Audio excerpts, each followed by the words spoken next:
When we talk about Santiago de Cuba, which is my hometown, food is everything. If you go to a party, there is food. Everywhere you go in our city, food as a means to connect people, to connect stories, to connect places.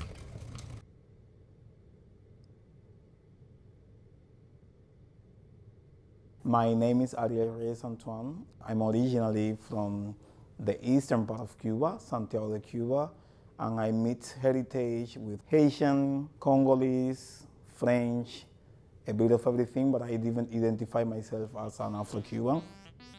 I'm part of one of the founders of IJE Creative, and we have been focusing in food sovereignty initiative and trying to decolonize the way we engage to each other, the way we create and co-create.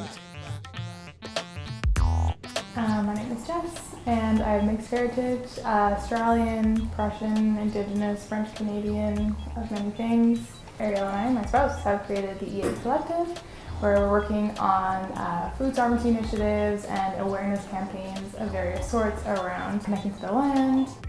Due to complications when I was younger, I don't have the stomach and gut flora of the average Joe. I definitely have a very involved history with food that's really been the core of my transformation, both physically, emotionally, as a human being. Fresh food in Cuba, it is hard to access, but at the same time, we have the seasons. We have the mango season, we have the avocado season. You go to your neighbors, like a mango tree, and you grab the mango. When I moved here, it's like, wow, that connection was broken. So this really caused a revolution within our household to be cooking everything from scratch, to know where our food comes from, to understand the importance of why we have to eat local. And so it really became an educational platform, talking to people about why it's so important for us to know about our food, not only where it comes from, but the nutritional content when we eat it and we cook it and how that changes and how our body processes food. And yeah, that honestly became the foundation for EA. It just really naturally transpired.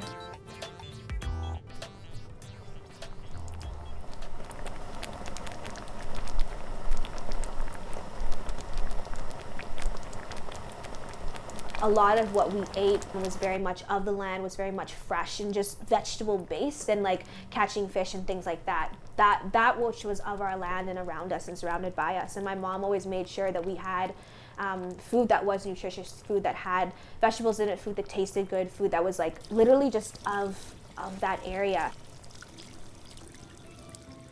My name's Asia Robinson.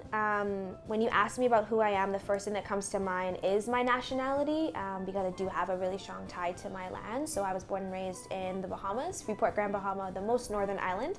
And both of my parents are also Bahamian. My mother, on my mom's side, her mother is Bahamian and her father is from Britain. And then on my dad's side, as far back as we can trace it, he's Bahamian. So I have like a lot of very strong ties in the Bahamas and a lot of family.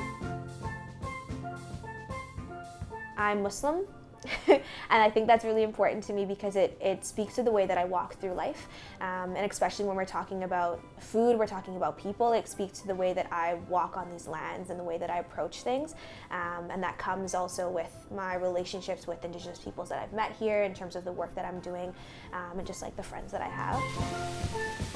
I don't think I belong to any one community.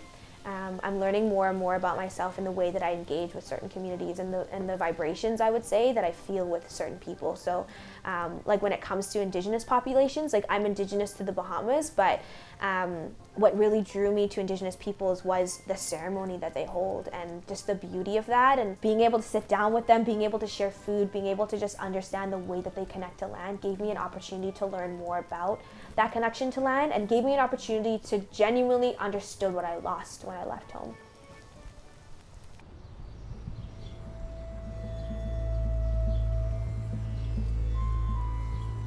This is our garden here we call Pepekan Hot, which translates as the blossoming place.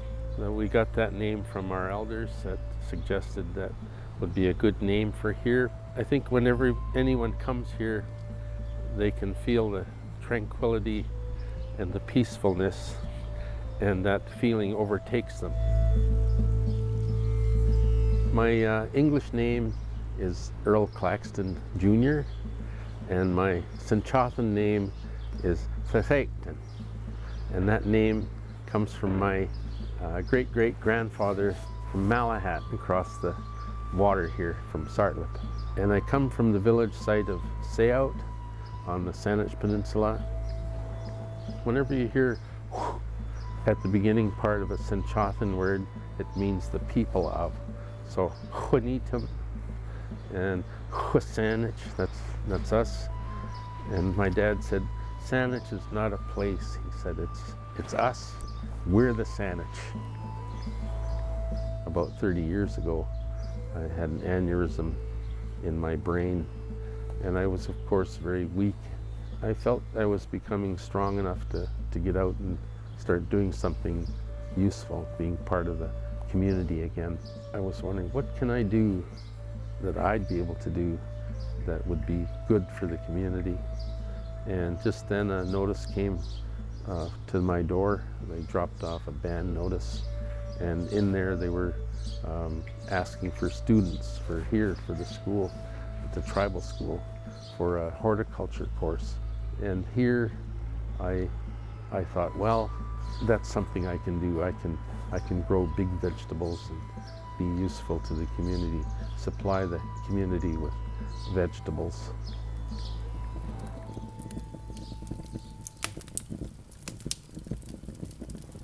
Something that Chucks love to do is mushroom picking. So picking mushrooms was something we did as a family. Picking berries. So foraging was part of the culture. It was something you did, and it was like, why wouldn't you do it?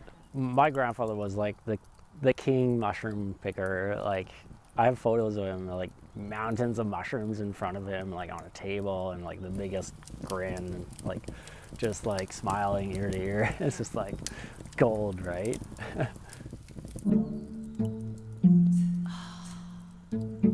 I'm Tom, Tom Krall, nature chef.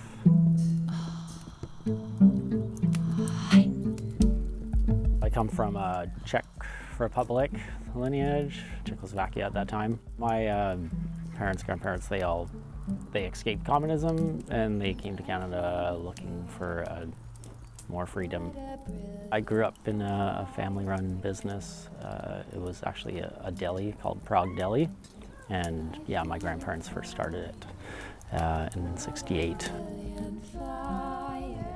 Being immersed with that, and I grew up in the culture of Czechs. There was a lot of like the refugees coming from there, and they were looking for a taste of their homeland and the culture that brings with it. So that was in Toronto, and our family as well have a cottage. I had that nature aspect growing up. Coming to the West Coast, the call of the wild, I just wanted to like tap into nature, like get to know this land. You know, I'm a newcomer here. Like how could I be a better human and, you know, walk the earth and have that relationship with it. What a brilliant fire.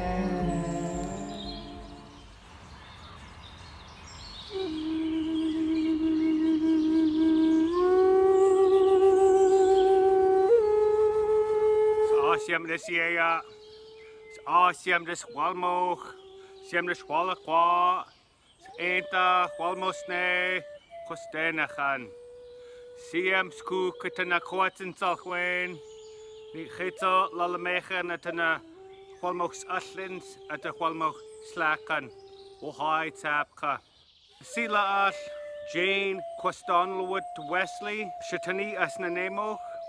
Ni Earl, Awatat de Walmoch Snee Williams, Hatapka Siam na Asiaya, Equum Hawkish na Coons to Quastenachan I Squall. As you can tell, I am Aboriginal from the Cowichan tribes here on the island. I am the elders' chef. But what does that mean? I make lunch to serve to my aunties and my uncles every day. If I didn't have to make money, I'd work anyway. This is a job that would be a position within a tribe, within a unit of any like human beings. There would be a chef that would prepare food. That would be my job. We take it completely for granted every day that we eat. Where does that food from? And how did it wind up there?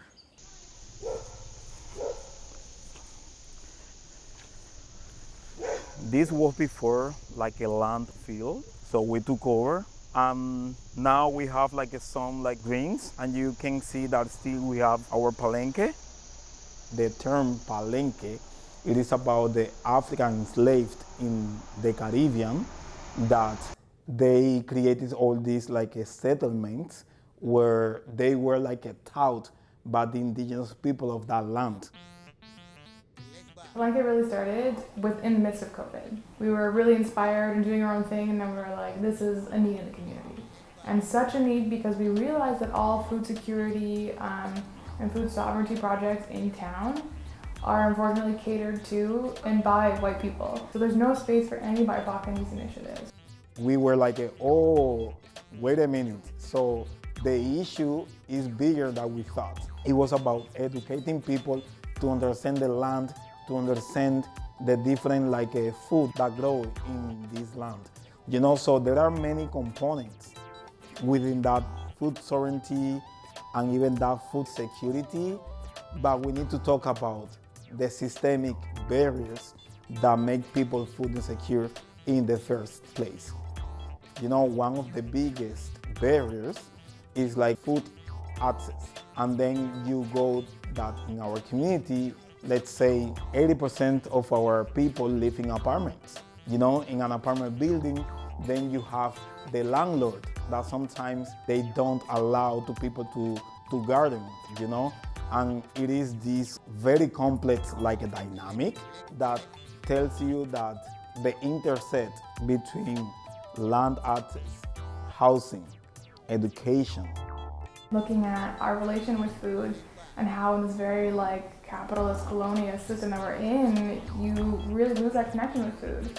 Especially the average person is like living in an apartment or in a house and they don't have access to land and things like that.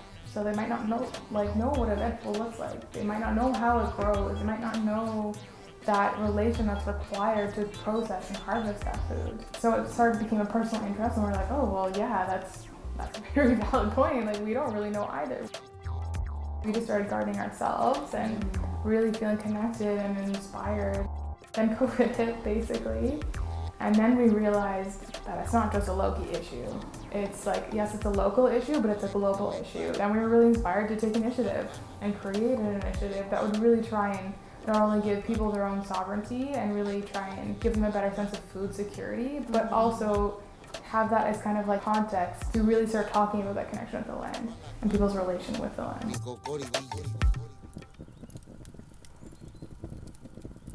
It just takes a little like change of perspective on how we see foraging and wild food. Smoke be a carrier of our prayers. Just change the mindset, and then more people that are sowing these seeds and urban environments, and then also protecting natural environments like dandelions, cleavers. Like you see wild food like going through cities, of like they're popping out through the concrete, but people walk right by it, not even like understand like what it is, right? So even in an urban environment, like we could start like wild food gardens and native plants, and that could be done everywhere, like in your own backyards. Like instead of growing the lawn, like let the lawn grow, like let the weeds grow, like put some ground covers in there, some pollinating flowers and all that, and like you won't have to water your lawn so much, and you don't need to cut it. It's just like you harvest medicine that way, and like little things like that. Once you start to get like a little microdose of sort of like wild foods, like you just start to like, you know, open up a bit more. Like people just get that seed and, you know, and it starts to grow. That creates that shift that we need to happen. We looked for 4 things in a plant, and it was a food, a tool, or a medicine, or an indicator. And by indicator, I mean, I'm thinking of the ocean spray. When that blossoms in the springtime, it has a creamy white, beautiful blossom that hangs down.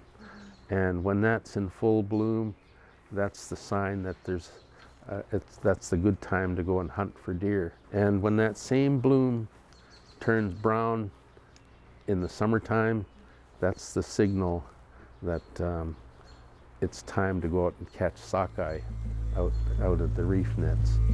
The name Hunitum, it translates as the man that appeared from nowhere, or all of a sudden. Many years ago, over at Seout, the Hunitum people came to us and said that they wanted to put in a treatment plant on our reserve. The mayor for Central Saanich told our chief, when we put this treatment plant in here, he said, you're going to be able to put a glass at the end of the pipe and take a drink of water. It'll be so clean, which was a complete lie. It's toxic. The clams have become contaminated. I haven't been able to dig clams near our reserve since about the 1970s.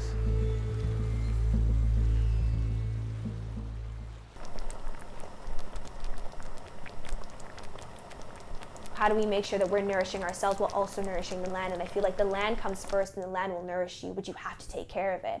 And it's the same thing with our water. Like, water is like the pure, it's what we cleanse ourselves with before I pray. And just the idea that there are so many sources of water that are so completely corrupted. It's the same way you think about food. Food, water, land are essential to entire survival, but we treat them all so poorly.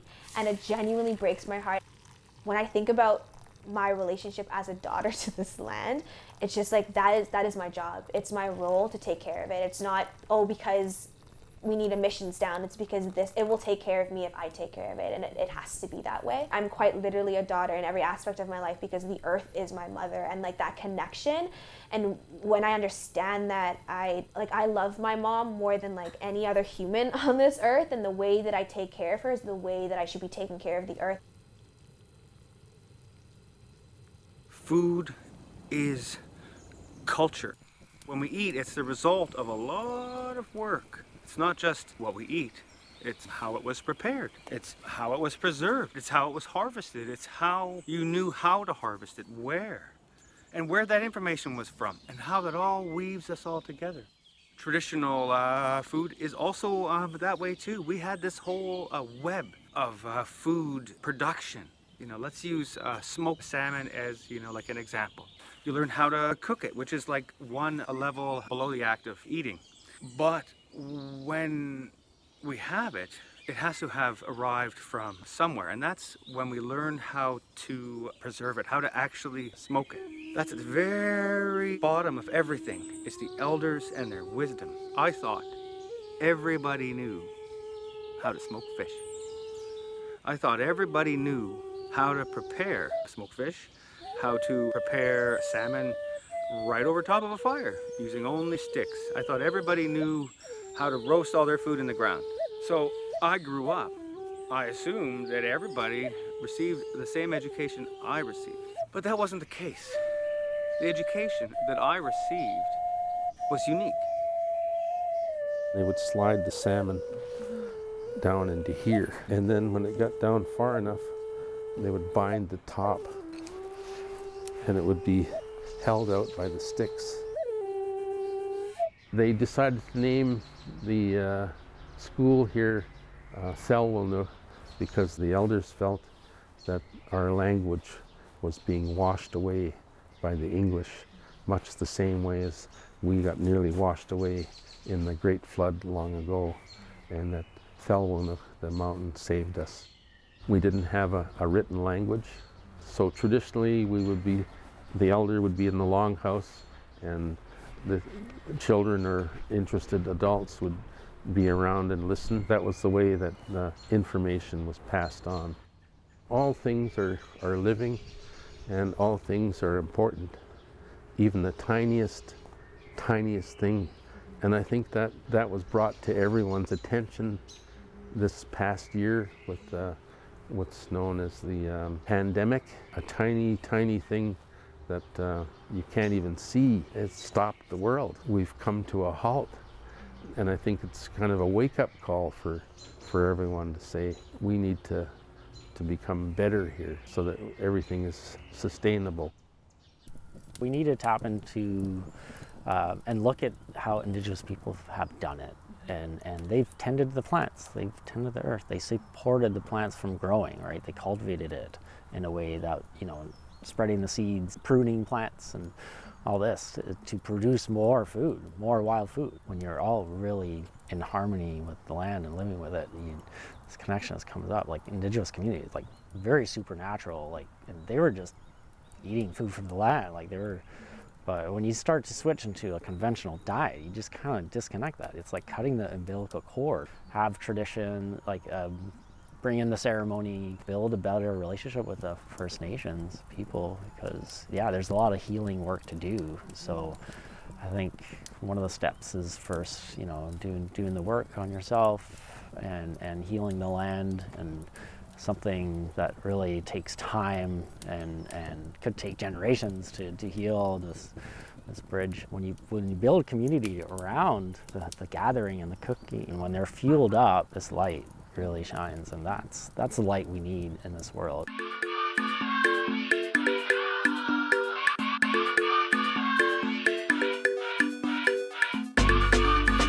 You know that when you cooking together, you're bonding. You're bonding with your ancestors. You're bonding with the people that came before you, you know?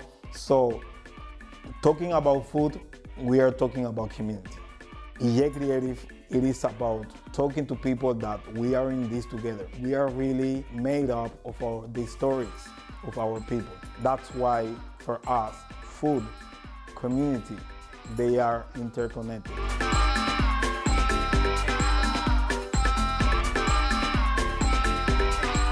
I always remember my mom making fufu. I also remember my grandma making fufu. It's an ancestral food back in West Africa. That process of like smashing the plantain for me, it is a way of bonding. I remember my mom, okay, Arielito, please help me doing this. And smashing plantain and cutting the garlic and, you know, grounding the pimienta dulce, the sweet pepper or allspice. Fufu makes me feel alive. Fufu makes me be connected to my mom and my grandma, you know, and the people before my mom and my grandma, because someone taught my grandma how to make fufu, and my grandma taught my mom how to make fufu, and my mom taught me how to make fufu, and I'm going to pass that down to my daughter and all the children coming up. You know, fufu makes me happy. You can't learn on an empty stomach. You don't feel that connection without actually being connected. And that's one of the easiest ways as humans, because food is what literally feeds and fuels you. And when you understand the process, and then the process of even just that cultivation, that aspect is also lost. In order to live in a world that is anti just the mess that we're seeing now, this capitalistic, individualistic, only one person at the top, we have to learn to trust each other, and again, in a way that's not just about what you can give me, but what we can share for each other. I think genuinely the biggest barrier is that people don't recognize there's a barrier. I think the biggest barrier is that people genuinely don't see an importance in having a connection to the land. It doesn't provide the materialistic things that people are striving for so far in these kinds of societies. And so the first step is genuinely just making people aware of what they lost and that connection, why that's important.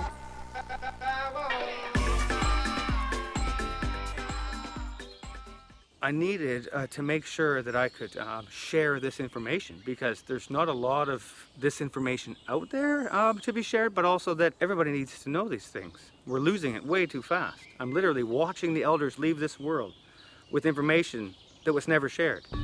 I moved home 12 years ago, and I began working with the elders, and one of the most obvious changes is that almost every day with the elders, maybe every other day, they like to acknowledge the chef. You know, they'll say things like, I know your ancestors, I know you for generations, I know your mom, I know your dad, I know your grandma, I know her parents, all the way back. You're not just a cog in a machine anymore. You're a vital member of the community.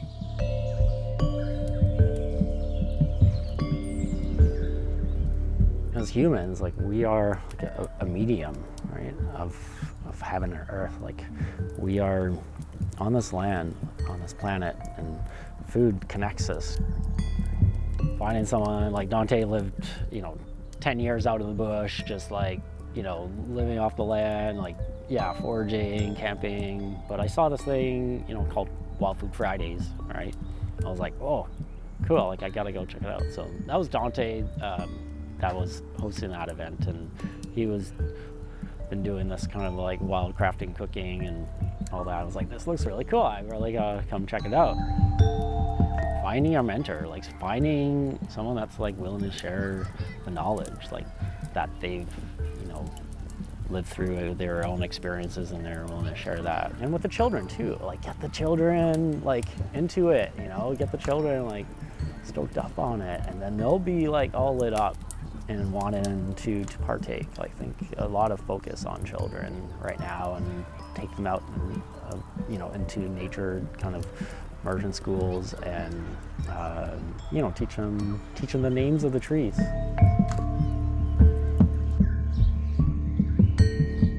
As part of my work, I've been reintroducing the cooking methods back into our communities. The fish on a stick and clams on a stick and pit cooks, these kind of things, showing them back into the communities. And sometimes I've gone to places and done a pit cook, and the elders have come out and thanked me for preserving that method, and some of them even cried. They were so happy.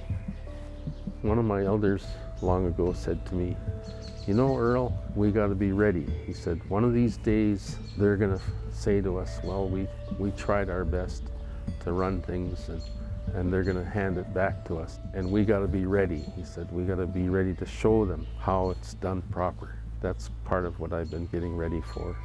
We stayed here for so long that we have full knowledge of all the plants here, and everything has a use or a purpose. Each of the plants we use for different things. So I feel like it's kind of like a renaissance or a new beginning for us. I think when we talk about policy change, it needs to go in both ways. Within the grassroots initiative, we push the system to really show like, okay, there is an issue here and there is lack of representation. When I moved here, I felt the need to share my voice as an immigrant, as a Black person. I'm an Afro-Cuban. I really want to use my intelligence, to use that creativity that people from the African diaspora for centuries we have been using to survive, but I wanted to use it to really empower people, to bring change. For me, the change comes from within, but when you are oppressed, you don't have time to think about that. When people have the time to really feel that abundance that nature provides for everyone, then people can really understand that they are part of the change.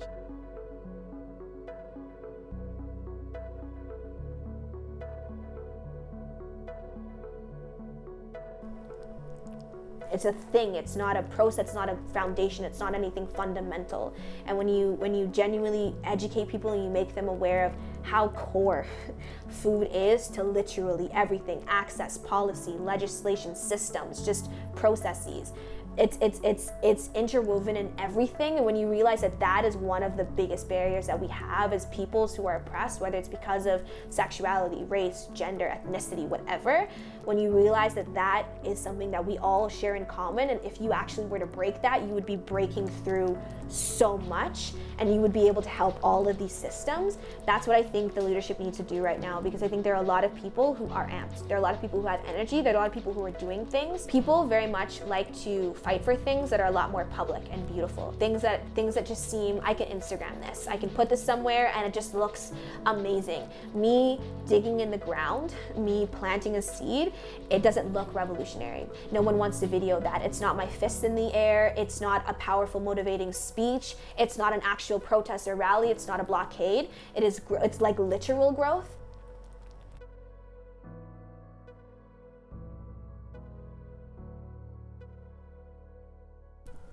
We can't really rely on politicians to make the change. We need to be the change. There must be a better way to serve food to people rather than a commercial kitchen, and like the overall infrastructure and just like the frequency of like exhaust hoods humming and the fridge compressors like buzzing, and then the printer checks and everyone's like scattered and very fast paced, and that's over long term, it just starts to diminish your health. I just could feel my candle was like starting to dwindle, and I needed to do something. Dandelions and the medicinal mushrooms, it's all like, that is the real superfood for me.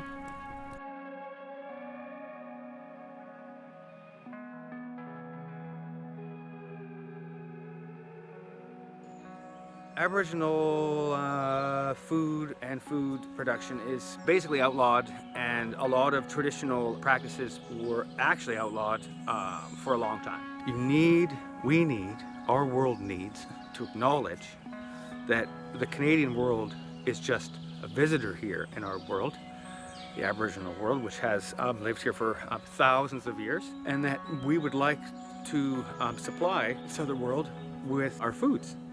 What I would like to see, a true decolonized food system, would allow the tribes to design their own food systems and to produce and sell their own traditional food products wherever they see fit. And then ask yourself, if our traditional foods, Aboriginal foods, were allowed, would our culture be more prevalent in the world?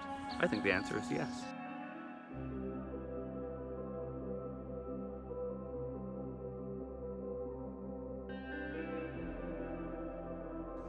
My dad said that they came and told us they outlawed the reef net because they said it was an unfair way to catch fish. After we were outlawed, he said they allowed the seine fishery to come in and they became rich. We need to really start doing something serious about trying to save the salmon. They're in serious decline right now, and we're seeing less and less salmon every year. If we really want to become serious, is that we need to halt the sport fishery. They're always taking too much, more than they need, which is contrary to the Saanich belief, is that you only take what you need, because if you take more, you'll waste it. We've suffered and continue to suffer. We've been an untapped resource. It's just starting to come around now, where people are starting to ask us about, well, what do you know about the plants? What do you know about the moons? What do you know about the stars?